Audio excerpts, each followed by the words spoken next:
beleza? Onde eu estou hoje? Vocês não vão acreditar. Eu trouxe vocês comigo. Basta dizer Houston, we have a problem. Galera, olha isso. Vai. Paguei pra entrar lá dentro. Vamos ver se é permitido filmar. Senão eu vou fazer pro celular mesmo. Mas que eu vou levar vocês nessa experiência. Esse aqui, ó, o SpaceX. É o último foguete, né? A última versão que foi encomendado, né, pela SpaceX, terceirizado, que levou os últimos satélites aí que todo mundo assistiu, ó. O bicho queimado. Esse é o de verdade, que cai no mar e eles recolhem, né? Olha isso. Então, paguei, vou entrar lá dentro, tentar filmar pra vocês. Depois lá de perto. Aqui do lado de fora ainda, ó. Mas olha o tamanho. Aquele é o Boeing, né? E o último espacial. A gente vai naquela torre lá e entrar lá dentro. Espero que eu possa filmar pra vocês. Se não puder filmar com a GoPro, vou filmar com o celular mesmo, dito, e vai ser do jeito que for. Mas vou tentar trazer essa informação pra vocês, beleza? Fica com nós aí, um abraço.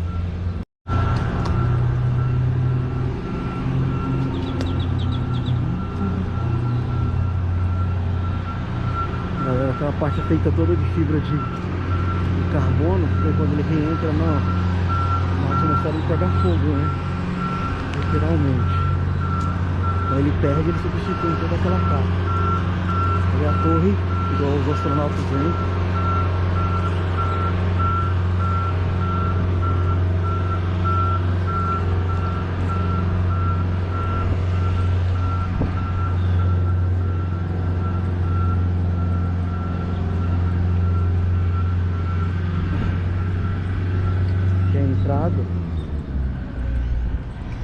Estacionamento.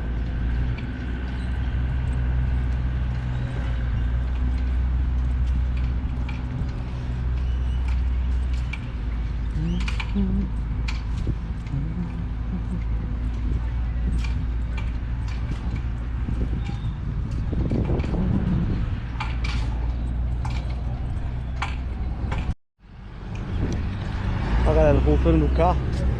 Posso entrar com a câmera, boa notícia, só não posso com o suporte. Mas é uma boa notícia, eu vou entrar com ela na mão mesmo. Então não tem tanta estabilidade como o suporte que eu tenho para ela, mas pelo menos está permitido, né?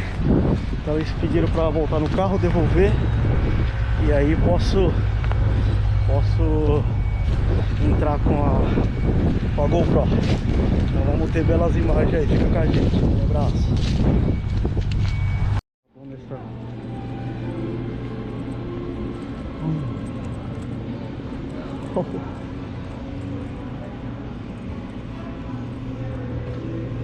Só acho que é o dormitório deles.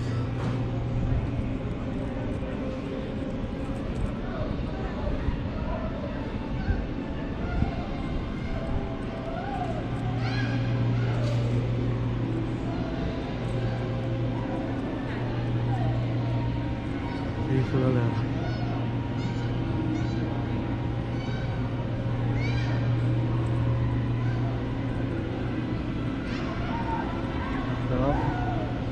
Eles abrem no espaço, olha isso.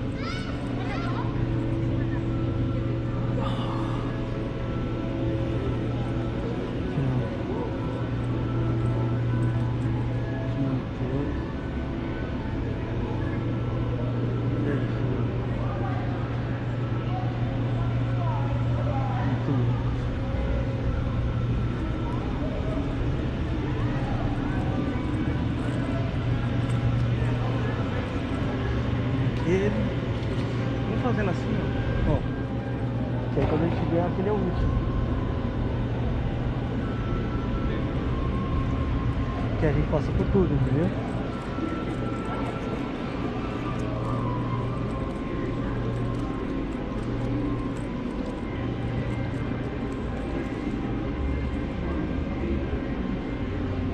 Que a gente consegue se espalhar em cima lá dentro.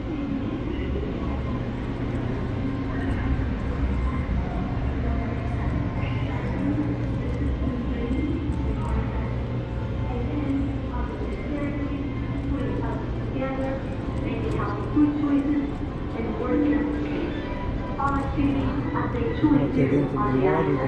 Airline and astronaut activities are flexible enough to be used in conjunction with other programs like NFL Play 60. What makes this program unique is that we're using the human challenges of spaceflight to inspire both motivator children. Simulador de controle, como é que eles controlam para atracar na estação. Quero mostrar para vocês o sistema de purificação de água, o banheiro dos astronautas. Legal. O banheiro deles.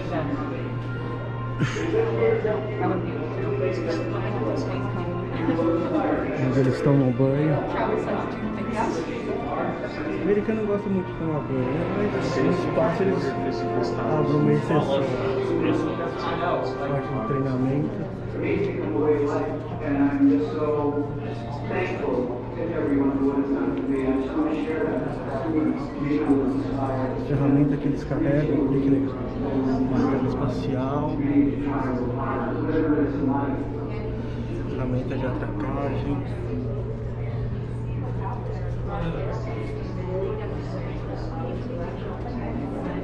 It's a robot.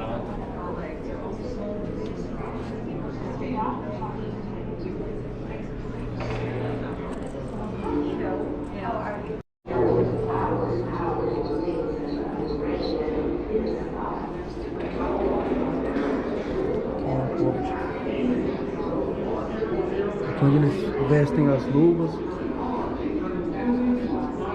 purifica.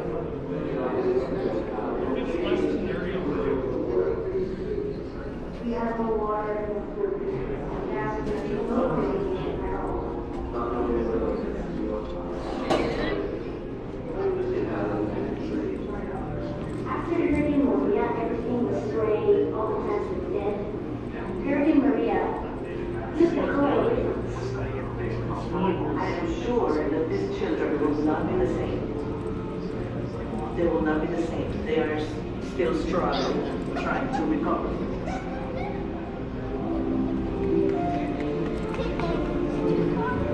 My name is Joe.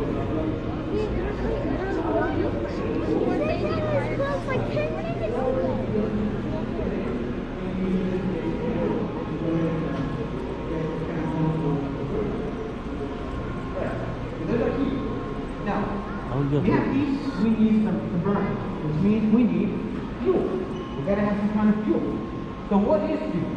Well, fuel also comes in various forms. Solids, liquid, and gases. You know, wood, paper, gasoline, kerosene, propane, natural gas. These are all great fuel sources. Now, in order to have combustion happen, we need our third ingredient. Matter of fact, if you're missing one of these ingredients, let's say we only have two, you're not going to have combustion. You need all three of them in order to move forward. So, throughout the presentation, we're going to put all these ingredients together. And you're going to see combustion happen under certain circumstances. For our first demonstration, we're going to use this. This is going to be our fuel. This piece of paper. Infelizmente tem algumas partes, galera, que estão fechadas devido ao Covid, né? Tem um lugar que a gente pode pegar nas pedras que eles trouxeram da Lua e tal.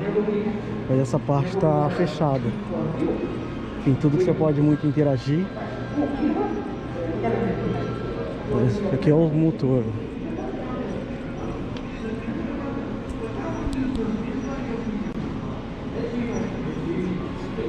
Esse é um dos motores. Um dos, né? Geralmente são vários desses ao mesmo tempo.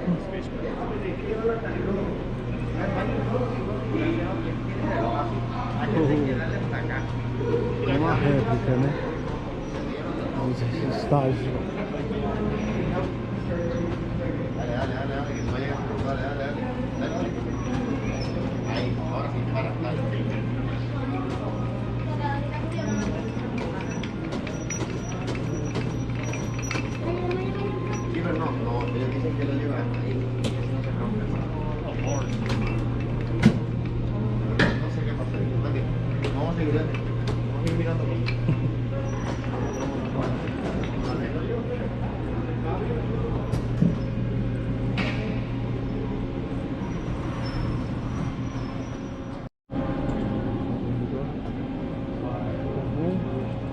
also going to be nessa.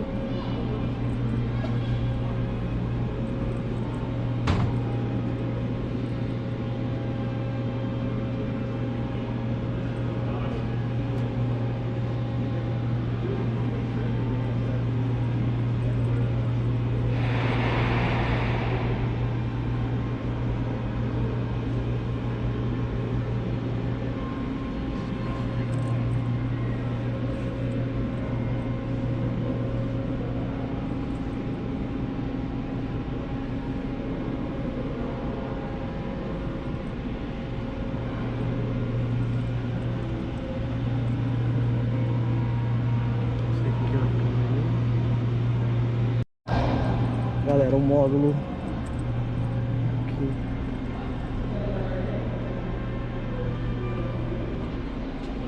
Essa é a parte que desce, né? Mesmo quando eles chegam lá.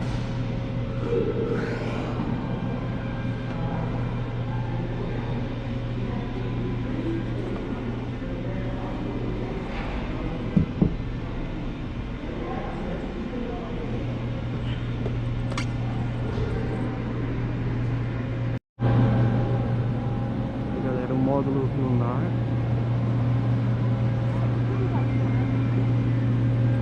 Não tá funcionando nada por causa do Covid.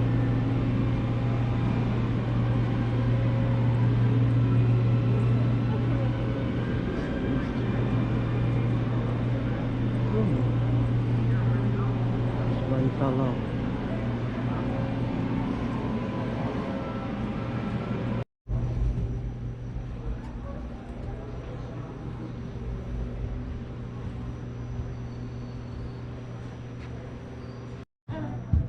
Galera, estamos entrando dentro do módulo completo lunar.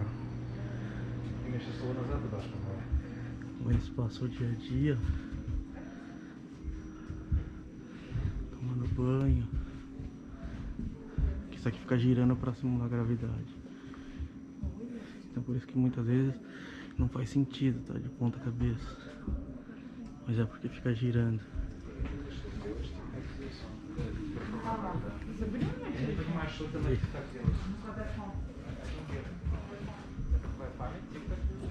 Olha isso, galera, que loucura isso tudo dentro.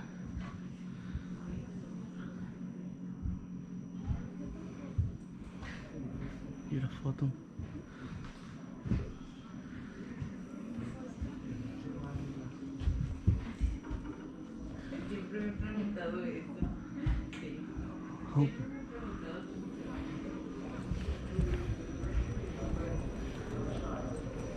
A gente estava aqui dentro. Estava aqui dentro.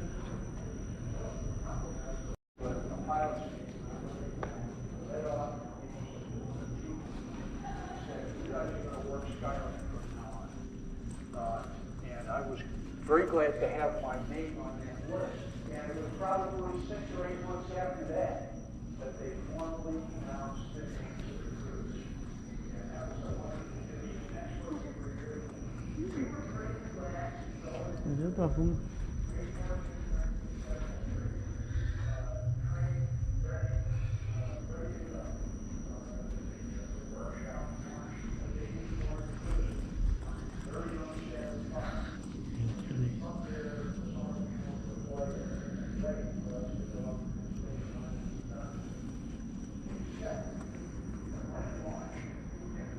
Galera, infelizmente o lugar que eu queria ir, que é a entrada dentro do módulo, também está fechado. Vou filmar lá por fora para vocês verem melhor, mas infelizmente também tá bloqueado, por causa que, enfim, muita gente para eles controlarem, né, querendo entrar, ó. Seria aqui, ó. Entraria aqui, ó, essa escada, você teria acesso a ver como é que é lá dentro, tá? Mas vou mostrar pra vocês que não é uma vontade, óbvio que eu queria, né? Mas olha aí, tá temporariamente fechado. Aí era o acesso. Fala galera, eu tô aqui no refeitório da NASA. Como tudo tá bem, que não tem Covid, É possível você agendar e pagar pra almoçar até com os astronautas aqui. Dá uma voltinha pra vocês verem.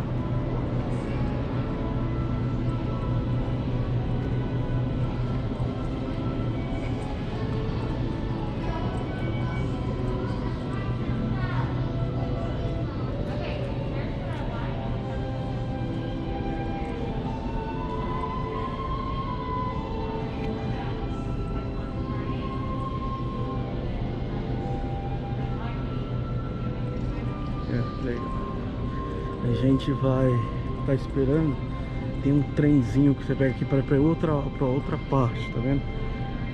A gente está esperando, que a cada 20 minutos a gente tem que aplicar online, esperar a autorização por causa da quantidade de pessoas, tudo dessa droga de Covid, né? Então é tudo diferente em nossas vidas. Tudo tem que esperar, tem que ter a contagem de quantas pessoas podem ir, né? E assim por diante. Então tudo tem essa burocracia, infelizmente, né? Mas se Deus quiser, em breve vamos ter a solução e isso vai passar. Vou voltar lá, eu acho que minha esposa está conseguindo fazer, vamos ver.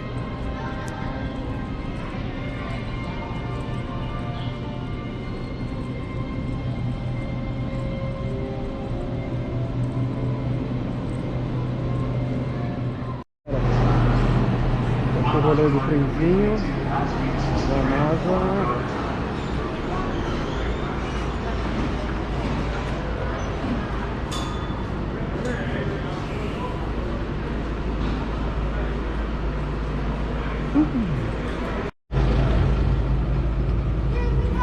Aguardando, galera. Aguardando aí. Vamos ver o que nos reserva essa viagem aí, ó. Vou gravar pra vocês durante a viagem inteira. E a gente vai conhecer as outras instalações. A gente vai conhecer as outras instalações, entende? Porque tem muita coisa aqui, galera. Só que infelizmente o Covid é... Depois eu vou voltar a fazer uma outra quando tiver, se Deus quiser liberar. A gente pode ver a sala de operações, né? Onde eles controlam. A gente vê na TV, eles ficam lá tudo disponível no ouvido e tal. A gente pode visitar, mas no caso do Covid não pode entrar, né? Porque é muito trabalho ficar desinfectando toda hora, etc. Mas vamos aproveitar o que der pra aproveitar, né? Ver o que der pra fazer. It's going to be Hannah and Zach, and Hannah, as soon as you're ready, we're clear to roll.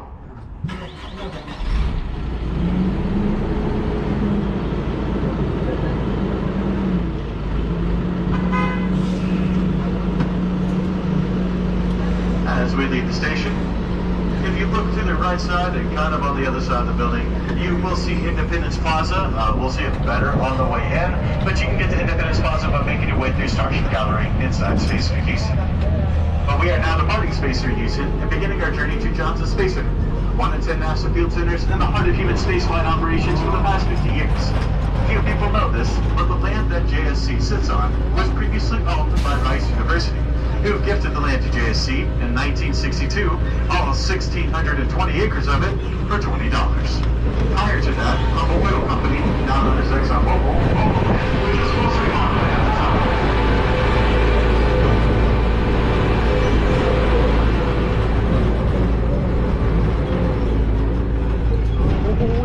Alrighty folks, welcome on to Johnson Space Center grounds.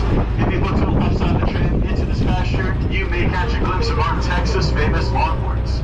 And we get the question all the time, why does NASA have a bunch of cows? Number one, they're called steer, they're not cows. Two, we're teaching these guys to jump over the moon. I'm just kidding, it's literally ridiculous. This area is used for students who join the major Bombers program, where they can come here, learn about science and agriculture. George Abbey, the centrist director at the time, was looking for ways to get back to the community. Whenever he came across an old photograph of a longhorn grazing on this very land. So he worked alongside the local school districts and various partnerships to create what we know as the Longhorn Project. And if you missed it, we did have a lot of deer that was on the right side of the tram. You might be wondering why there's so much deer on site. I will explain a little bit later on why you see so many, but keep your eye out for some horns since we do have plenty on the site. Now, if you look to the right side of the tram, inside the large white building is the legendary Saturn V rocket. It is not a Marco. It It would have been used for future Apollo missions. It is currently the tallest, heaviest, and most powerful rocket ever flown to date. And it does take up the entire length of that building, even more so than the painting of the sun. Standing at 363 feet tall, which is 60 feet taller than the Statue of Liberty. And yes, that does include the pedestal. Rocket to the right side with a red missile on the top of it is called the Mercury Redstone. Now, the Mercury Redstone is actually not a rocket, but a converted ballistic missile. This was created by the Army's ballistics program, the Redstone program back in the day, those guys were basically NASA before we had NASA, and they created the Mercury Redstone in response to the Russians sending up their first cosmonaut. So America wanted to send up their first astronaut. They converted a ballistic missile into a rocket and approached Alan Shepard and asked, "Hey Alan, how do you feel about being strapped to the top of a ballistic missile and launched into space?" He thought it sounded like a great idea. So they strapped him to the top, shot him about 100 miles above the Earth's surface, where he stayed up there for about 15 minutes. Then he came back down safely, making him the first American astronaut up in space and the second human being up in space. And next, they wanted to make sure that astronauts had some kind of safety net during the launch. So the rocket sitting on the yellow stand is ironically called Little Joe 2. This rocket tested a total of 5 unmanned missions between the years of 1963 and 1966. Those unmanned missions were used to test out the dependability of the launch escape system and the command module's parachutes. The launch escape system, or LES, is the missiles that you'll see on top of all the rockets. The Saturn V has one as well. And just for future reference, any type of rocket that you see very similar to... Aí, galera, tamanho. And once again, if you miss any pictures or videos of the rockets here at Rocket Park, do not worry. This will be our second stop on our tour, so you'll have plenty of time to get those photos.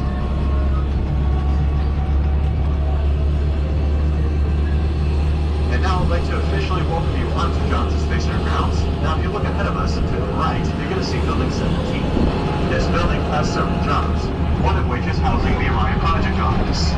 Orion is the next exploration vehicle that's going to take us back to the moon, but with the Artemis program by the year 2024, and eventually onto Mars in the 2040s. We'll lay the foundations for those missions. And we are very excited for the Orion capsule. Make sure that you have your mask on the entire time that we are on site. They are keeping an eye out for the masks. So going back to microgravity, since microgravity does take a toll on the human body, that is something that we have to study and we have to be very careful with whenever we go back out further into space, especially to the moon for longer durations of time and onto Mars. For every month that astronauts are out in space, they lose about 2% of bone density and muscle mass. Now, that muscle mass can be regained, that's not a big problem, but that bone density is permanent damage. That is not something that they can recover. And both of which are National Historic Laboratories. And these large gas storage tanks hold liquid nitrogen kept at 320 degrees below zero.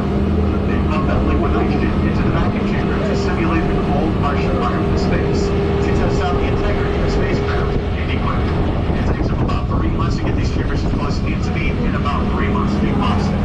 But they do also have heat lamps inside this building, which allows them to mimic the hottest parts of our universe. And I will be spending the next few minutes talking a little bit about space and space telescopes for a good reason.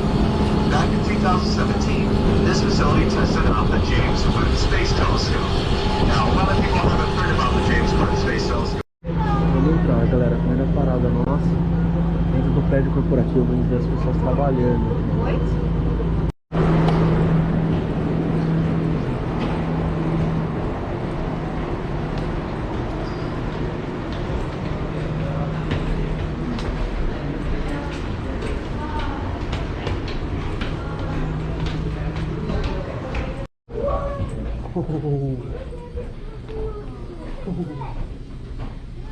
Galera, olha isso, onde eles trabalham, simula o espaço.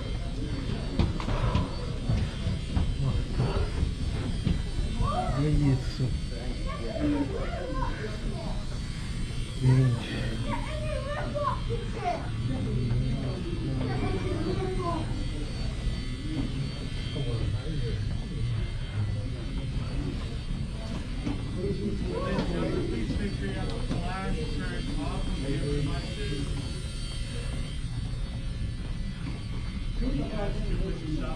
Right around this section. Gente, aqui, galera, estamos em cima.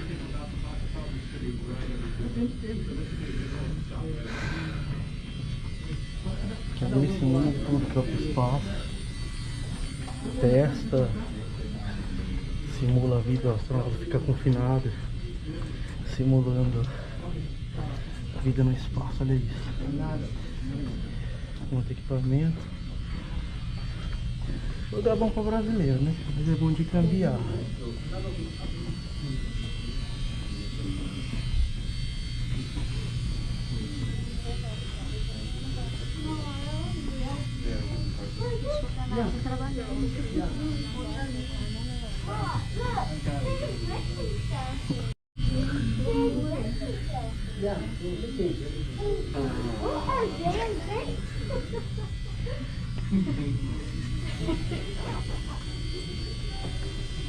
Missions, as well as preparing us for our next generation spaceflight into deep space during the Artemis program. The large white and gray cylinders you see here make up a scale mock-up of the International Space Station. Astronauts use these mock-ups to prepare themselves for living aboard the ISS. The ISS is the largest orbiting laboratory ever built, and is roughly the size of an American football field. The International Space Station is a partnership of 5 different space agencies totaling 15 nations. Together, the United States NASA, Russia's Roscosmos, Canada's CSA, Europe's ESA, and Japan's JAXA have been working together for over 20 years to create the largest international peacetime collaboration in history. This mock-up of the ISS is what we would call a low-fidelity mock-up, which means these are used for basic astronaut training such as safety or storage procedures. And if you've never seen what the International Space Station looks like as of right now, since it was finished construction in 2011, there's a model that's hanging from the yellow bars directly across from the group right above the mock-up that is on the ground. Don't tell them I said that, that was just a joke. But if you guys want to stop the group right in the center of the hallway here, you'll see everything I'm about to talk about. Essa galera. Ah não, amor. Aquele ali é ouro, galera. É? Tem que ser folhado a ouro. Por causa da corrosão no espaço, não aguenta a quantidade de ultravioleta.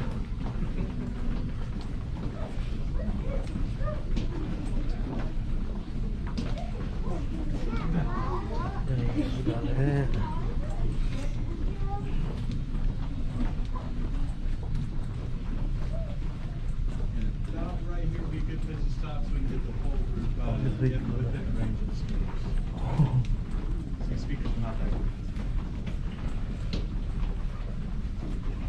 E o ronco.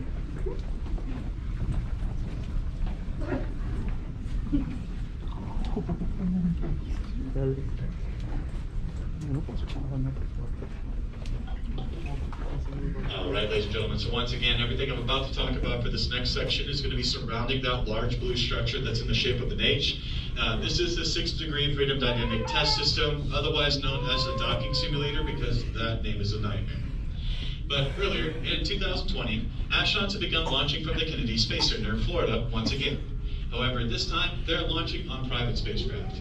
NASA astronauts are now launching on the SpaceX Crew Dragon and the Boeing Starliner. These capsules are part of the new program from NASA called Commercial Crew, and was started in 2014. NASA has contracted SpaceX and Boeing to ferry astronauts to and from the space planets very easy. But what's special about the SEV is the fact that it has suit ports. We won't really be able to see it at this angle because for whatever reason they turned it around. But on the back of the SEV they have 2 suit ports. Basically they're 2 holes that lead to the outside of the cabin.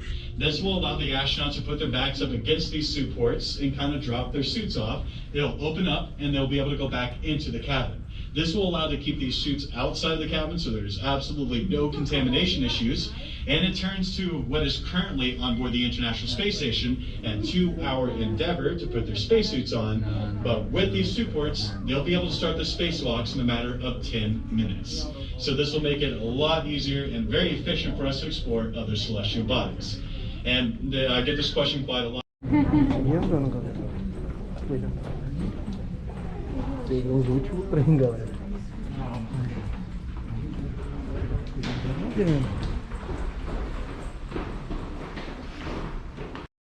used for quite a while.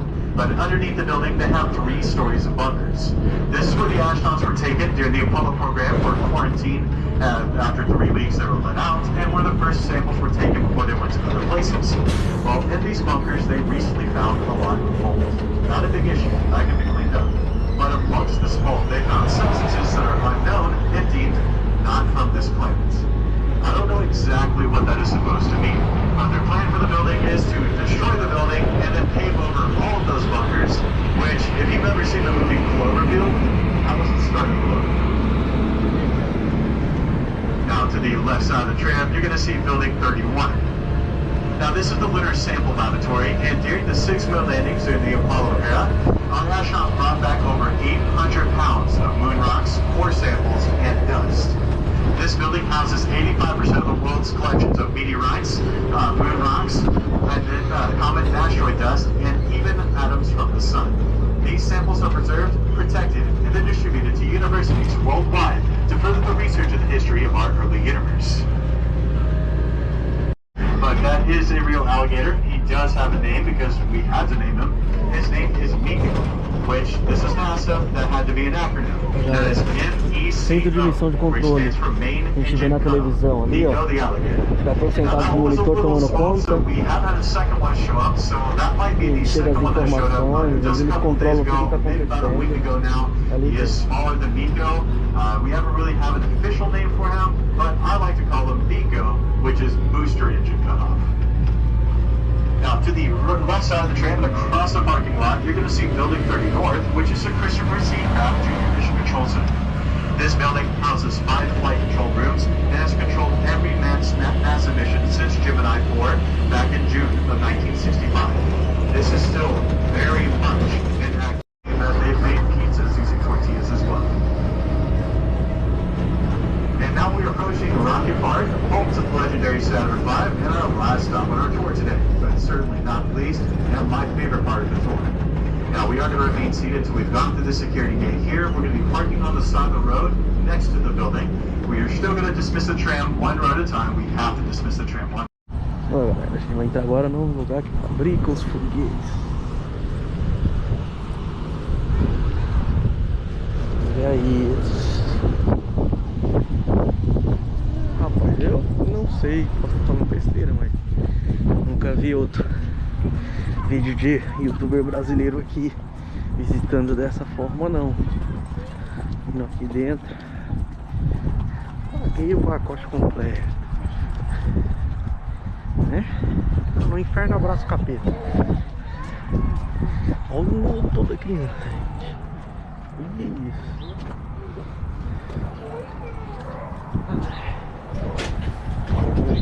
Senhor.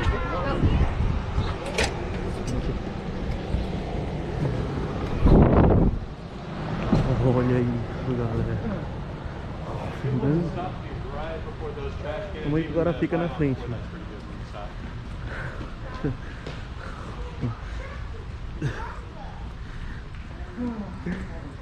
Igual criança. Que isso. Galera, vocês não fazem ideia do comprimento disso. Você tem ideia? É o tamanho do cara perto do pneu que sustenta isso aqui. Pensa isso em pé, na vertical, subindo pro espaço.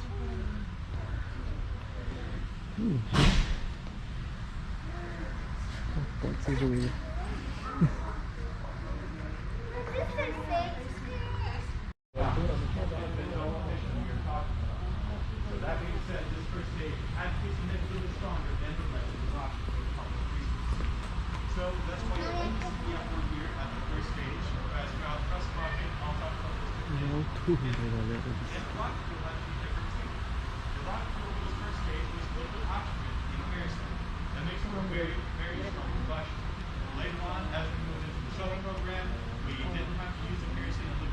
Novamente, para vocês terem ideia da escala, o tamanho do cara que tá falando, não é um cara pequeno, perto da roda disso aqui.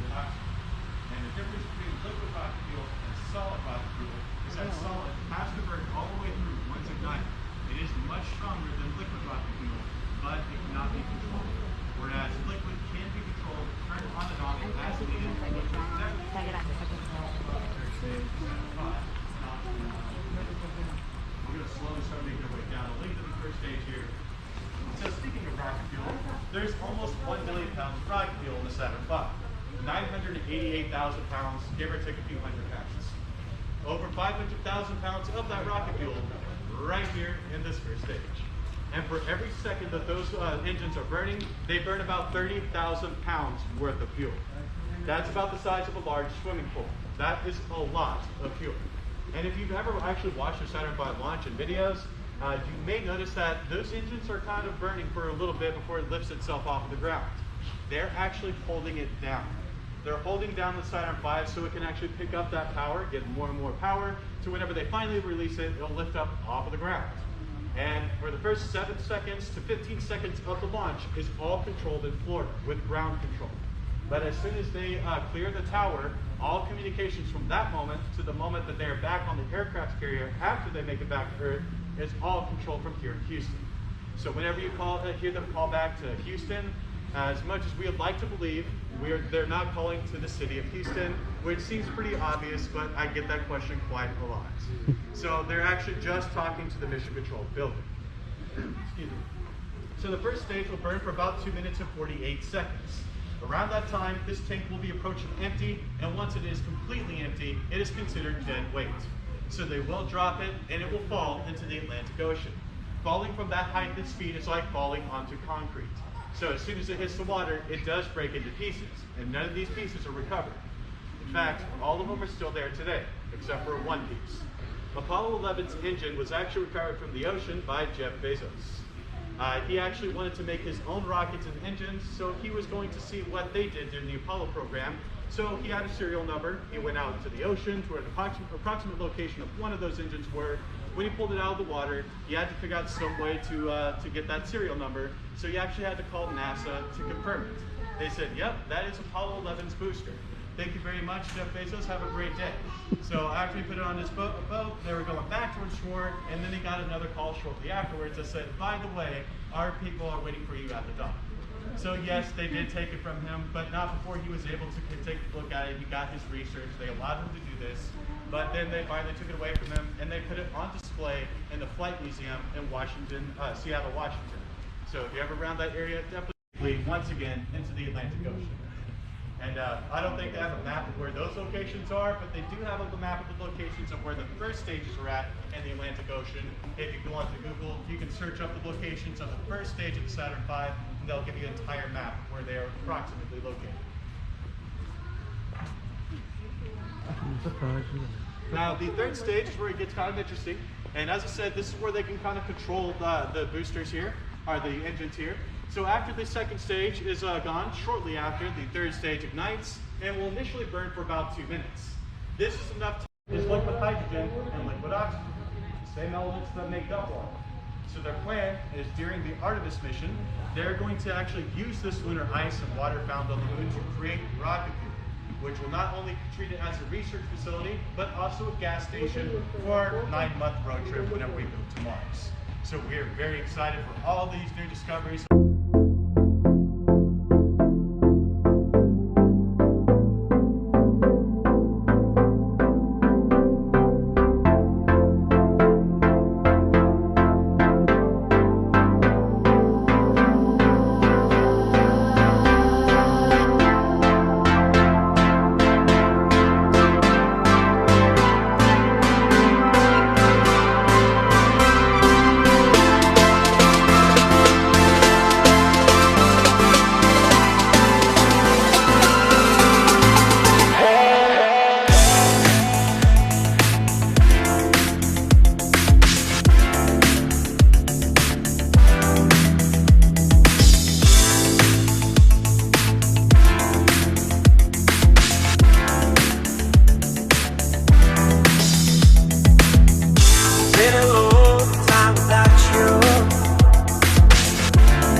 Everything reminds me of you, but everything is not enough. Really out by the ocean, among all those white hot sands, where every sunrise is just for you. So come along and take my hand.